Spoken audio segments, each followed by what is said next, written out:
afternoon and welcome. Today is Sunday, so you know what that means. It's time to talk about Combatants Will Be Dispatched, episode 3. Now, the first two episodes, it was different. It was different. Like, the plot of all this, it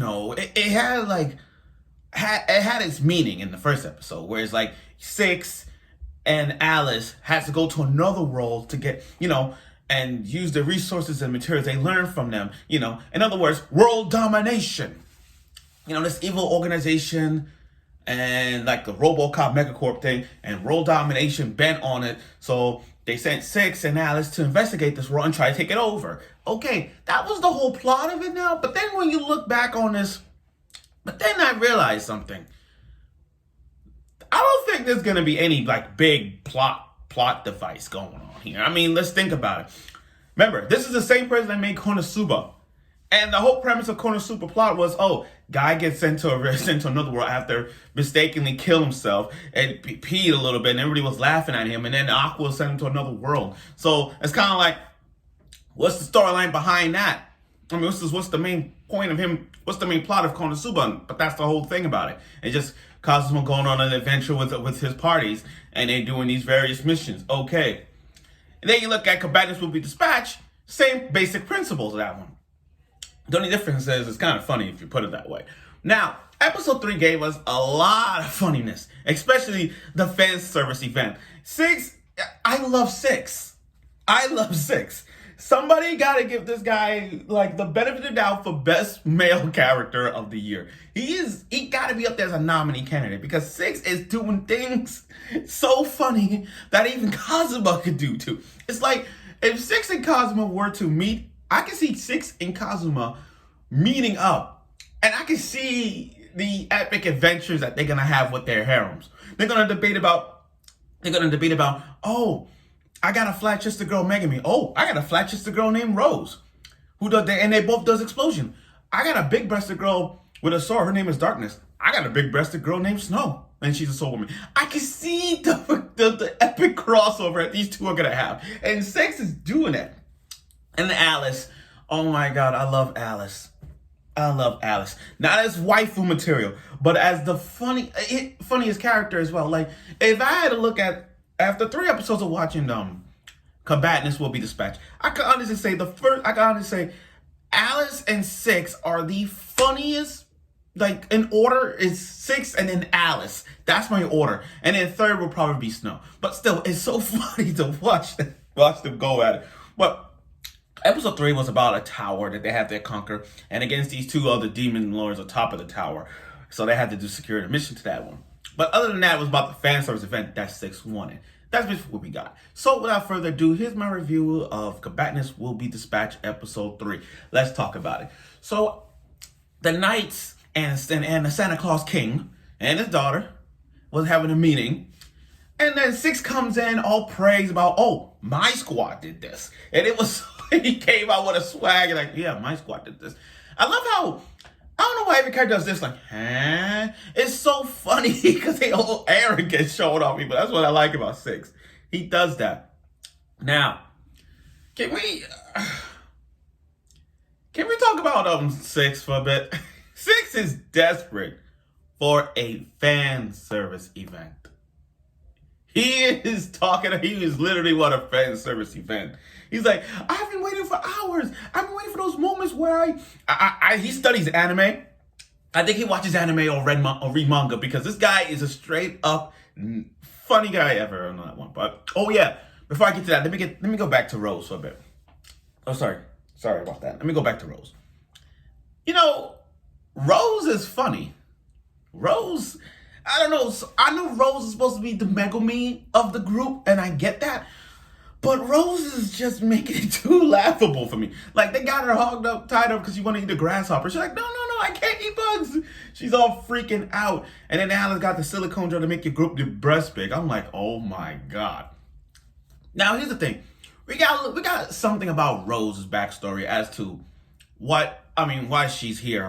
We got a little flashback. A little skit. We found out that her grandfather found her in some cocoon, like a container, and he took her in, and stuff like that. So we got we had a little thing about why she studied so much from her grandfather and stuff. So it makes a lot of sense. But still, it was funny how Alice is making her grandma eat the grasshopper, all that stuff. And you got Grim sleeping. You got Grim sleeping all day and the night. I know it's too early to even call this right down the middle. But if I be honest with you guys, Grim is my favorite girl of the show. She is literally my favorite girl of it. Like, I can't even...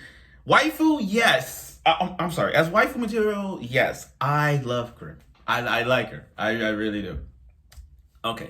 Now, 6. Okay, let me go to the harem. I mean, the fan service event.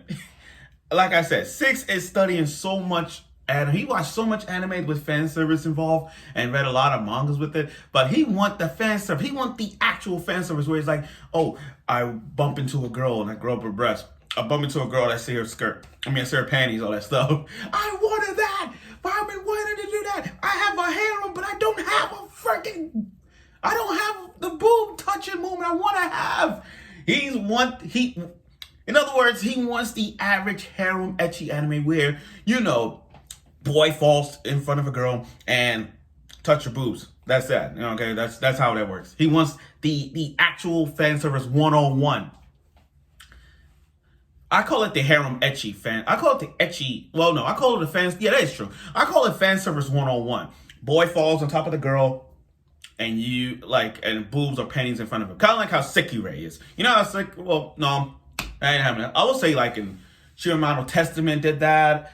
Sekirei did that, or any show that had to do with that kind of falling with girl on the breast. But still, that's still funny.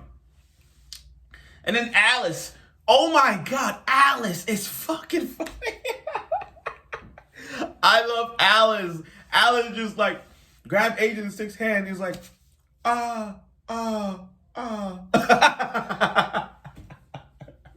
Props for I find that funny, but props to Alice for trying to cheer him up. Like, at least she tried. Grabbed him by the breast and says like, Hey, but that don't count because she's a robot. I still can't get that image out of my mind. That shit was funny. Okay, so they had a meeting. And they want to secure the tower, like some Tower of God BS thing. And then they're like, okay, 6 in this group was like, okay, we're gonna wait till morning. We're gonna wait till evening, see what happens. I said, and Snow did not give a fuck. Snow was just like, I'm like, we're gonna wait. Oh no, we're not gonna wait. We're gonna charge right into battle. And then Grim over there just sleep. Grim over there just sleeping. And then when Snow came back after fighting with those goblins that she shouldn't have done, she went back. She said, "It's evening. Is Grim up?" And they're like, I love 6 and Alice. They're like, no, we've been watching her moaning the entire time as she sleep. So there was so instead of just going inside the tower, they decided to secure the tower from the side, just climb to the top. That's all, just climbing to the top. And I love how Alice was honest with Grim, because in the order they were climbing, it was 6, Snow, Grim, Alice, and Rose. Grim is right there, and she's like, "Why are you not below me?" And it's like, "Oh, I just want to see you." Because you were showing your panty shot, Mistress Thong Thong. That was funny. Now, Rose. Here's the thing about Rose. I forgot to mention this, but Rose, she has that mouth. You know the mouth where it goes like the little triangle on the lip, the little triangle right there on the lip. It's just that I've seen so far anime characters with that triangle lip, like Magical Senpai with the white hair, Uzaki-chan, the college girl with the white hair, yeah, with the big breasted one, yeah, that Uzaki-chan, and now this other one with the gal, this Norizaku, that gal that has the crush on the boy with the glasses, the nerdy boy with the glasses, that new current show. I don't know why, but she just, as those lip triangles is passing the torch down. I'm just saying. Now let's go back to Snow. Snow arm got tired while climbing, and he's like, "That's what you get for fighting in the morning." So she saves Snow, and then right on her back, her boobs is on her back. He's like, Yes, this is the boom moment I've been waiting for. He got that monkey smile. He had that monkey smile and just climbed to the top. And then he saw these two demons guarding the tower. He threw, and he didn't even fight. He didn't go hard now. He just threw a rocks. They're like, okay, we're going to throw rocks at him. He threw a giant rock in his face, got evil points for that. And then when the other guards, and then when they came up to the top, he's like, oh, if you want to save him, I could treat him if you pay me up. How much you gonna pay for the treatment? Yo, he's so sly with it. How much you wanna pay for it? And then they gave him all that. I don't even know what's the storyline behind this. I mean, is this world domination? Is that the whole plot of this? Here's the thing about the plot. Is this world domination control or is it not? I don't know. And then at the end of the episode, they monthly payments. He got a bag full of gold coins. And he's like, Alice, I'm gonna quit my job and just quit being a spy, and I'm just gonna work. I'm gonna work. He's funny, and it was a good bonding moment when Alice got paid. You know, she was like, "Oh, the biggest present I got was a shotgun," and we don't see her tear, but we all know she was happy that she got paid. We all know this is the second most happiest present she ever gotten. But still, it was still funny to see Alice. I'm sorry, but it was still to see Six smiling for Alice, you know. But still, and then the ending, you know, like about the endings of Combatants, it's just that he writes letters to the three girls every single week. So we get this, we see their reactions and all that. Plus I like the previews that they show in the background on their TV while they're reading. So it give us a little feedback what we're gonna expect for next episode. Now, yeah, okay. So here's the thing. Episode 3 was funny. It's just there's nothing much I could say about Combatants episode 3. All I can say is, like Konosuba, every episode of Combatants will be funny and funny and funny and funnier and funnier to the point where it's just like you want to keep laughing. And yeah, the whole people might drop this because again, where's the plot on this whole world domination, him being a spy and trying to take control of a country? We're probably, like I said, the plot it's there, but are we actually going to be focusing on like world domination? Are we actually going to focus on the plot of him being, again, trying to take control of this? Nah. But like I said, this episode didn't really give us the plot that we wanted to see. But like I said, it's like Konosuba. We don't really we don't even care about that. We just care about the funniness and that and the motions that this guy is doing. And boy, we are getting it. So yeah. But again, episode 3 was really funny. Episode 3 was really funny. It was really delightful to watch.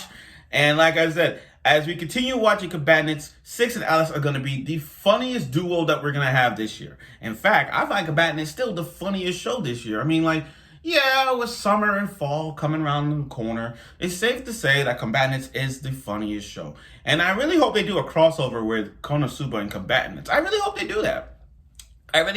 Just to get the feeling of the love for Konosuba once again. And if you haven't played Konosuba, have you watched Konosuba, you can see the comparison of these two. The only difference is one is an arrogant guy who wants to make a harem, and Kazuma just Kazuma. You know what I mean? But who am I to judge?